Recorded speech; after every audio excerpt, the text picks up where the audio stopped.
Live for Yourself. Chapter 1. The Wake-Up Call. Sarah had spent years navigating her life, as though it were a script written by someone else. Her decisions had always been made with the consideration of what others might think, how they might feel, or whether her choices would meet their expectations. It wasn't that Sarah disliked her life. On the contrary, she had built a comfortable existence. She had a stable job, a good circle of friends, and a family that loved her. But somewhere along the way, Sarah had lost herself. She had forgotten what it meant to live for her own happiness. It wasn't until a conversation with her best friend, Emma, that the veil was lifted. Emma had casually asked Sarah one evening, "When was the last time you did something just for you? Something that made you feel alive?"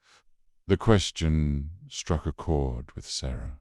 She couldn't recall the last time she made a decision based solely on her own desires, without worrying about how it would affect others. That night, Sarah sat alone in her apartment, reflecting on Emma's question. She realized that over the years, she had gradually turned into a people-pleaser, constantly adjusting to fit into the expectations of her family, her job, and society. She had been living for others, not herself. Chapter 2. Reclaiming the Self. The next few weeks were a whirlwind of introspection. Sarah began paying attention to her thoughts and actions, noticing how often she was choosing based on obligation rather than desire. She attended family gatherings she didn't enjoy, worked overtime to please her boss, and maintained friendships that drained her energy. The realization hit her like a wave. She had been living a life based on external validation. She decided to make a change, but the journey to reclaim her life wasn't as easy as she had hoped. There were moments of doubt, times when Sarah felt selfish for prioritizing herself.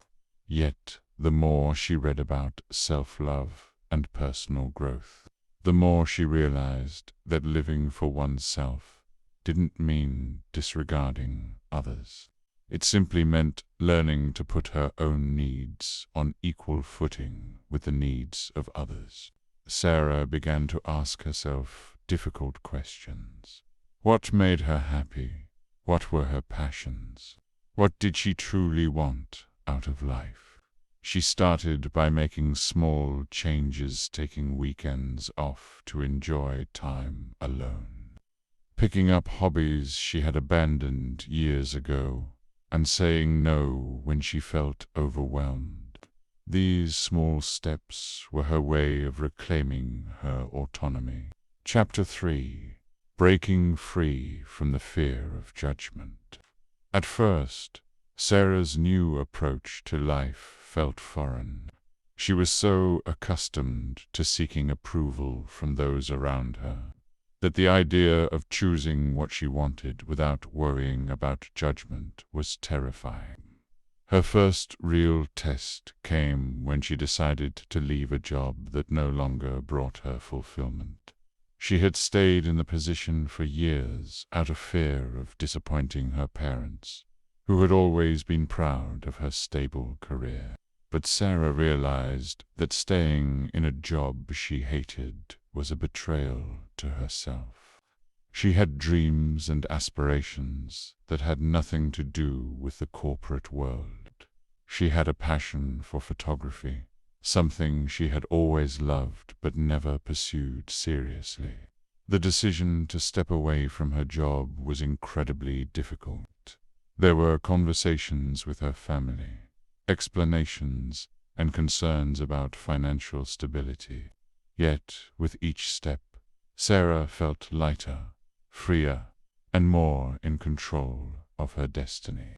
Chapter 4. The Art of Saying No. One of the most challenging aspects of living for herself was learning to say no. Sarah had spent so much of her life accommodating others that the thought of disappointing anyone seemed unbearable. She had always been the person people could rely on, the one who would drop everything to help, even if it meant sacrificing her own time and energy. But over time, Sarah realized that saying yes to everything was not only draining, but also unhealthy. It kept her from pursuing her own dreams and desires. She began practicing the art of saying no in small, non-confrontational ways, turning down invitations she didn't want to attend, declining extra projects at work, and setting boundaries with friends and family. It wasn't easy at first, but as she began to do it more, Sarah felt empowered. She was no longer afraid to prioritize her well-being. Chapter 5. Rediscovering Passion and Purpose. As Sarah made room for herself, she found herself reconnecting with the things that once brought her joy. Photography became her sanctuary, a way to express herself creatively and connect with the world in a new way. She began taking classes, learning new techniques, and even planning a photography trip to capture landscapes in a distant country. It was exhilarating to feel passionate about something again, to know that she was pursuing a dream that was entirely her own. Sarah also realized that her purpose wasn't tied to a career or to meeting others' expectations. She discovered that her true purpose was to live authentically, to create a life that resonated with her own values and desires. She didn't need to be anyone else or live up to anyone else's standards. Her purpose was simply to be herself, fully and unapologetically. Chapter 6. The Power of Self-Acceptance. One of the most transformative lessons Sarah learned on her journey was the power of self-acceptance. She had spent so much of her life trying to be perfect in the eyes of others that she never allowed herself to be human. She was constantly chasing an idealized version of herself, one that was always calm, composed, and put together. Through therapy and self-reflection, Sarah began to let go of this perfectionist mindset. She accepted that she was flawed, that she made mistakes, and that it was okay not to have all the answers. In fact, embracing her imperfections allowed her to connect more deeply with herself and others. She no longer felt the need to hide parts of herself or pretend to be someone she wasn't. She accepted herself wholeheartedly. Chapter 7. Living authentically. Living for herself meant embracing authenticity in every aspect of her life. Sarah began making decisions that aligned with her true self, even if they seemed unconventional or risky to others. She started wearing clothes that reflected her personal style, not what was trendy or expected. She surrounded herself with people who supported her growth, and she distanced herself from those who drained her energy. She also began speaking up more, voicing her opinions and needs without fear of judgment. With each passing day, Sarah felt more alive and present in her own life. She no longer lived in the shadow of other people's expectations. She was carving her own path, one that was filled with passion, purpose, and authenticity. Chapter 8. The Freedom of Living for Yourself. Living for yourself doesn't mean disregarding others or being selfish. It means choosing a life that is in alignment with your deepest desires and values, without seeking approval from others. Sarah's journey wasn't about abandoning her responsibilities or relationships.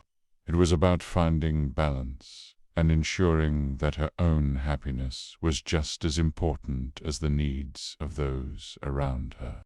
As Sarah looked back on her journey, she realized how far she had come. The woman who once lived to please others had transformed into a woman who lived with intention and purpose.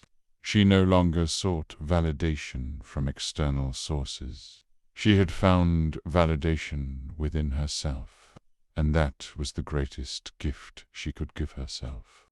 As Sarah looked back on her journey, she realized how far she had come. The woman who once lived to please others had transformed into a woman who lived with intention and purpose. She no longer sought validation from external sources.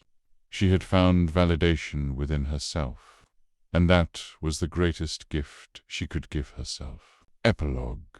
The journey continues. Sarah's journey was not an end, but a new beginning. Living for herself had opened up a world of possibilities, and she was excited to see where it would take her. She knew there would be challenges ahead, moments of doubt, and times when she would be tempted to revert to old patterns. But Sarah also knew that she had the strength to stay true to herself. She had learned that living authentically was the key to a fulfilled life. With a heart full of gratitude and a mind clear of external pressures, Sarah was ready to embrace whatever came next. For the first time in her life, she was truly living for herself. This passage explores Sarah's personal growth journey, demonstrating the power of choosing authenticity and self-love over external validation.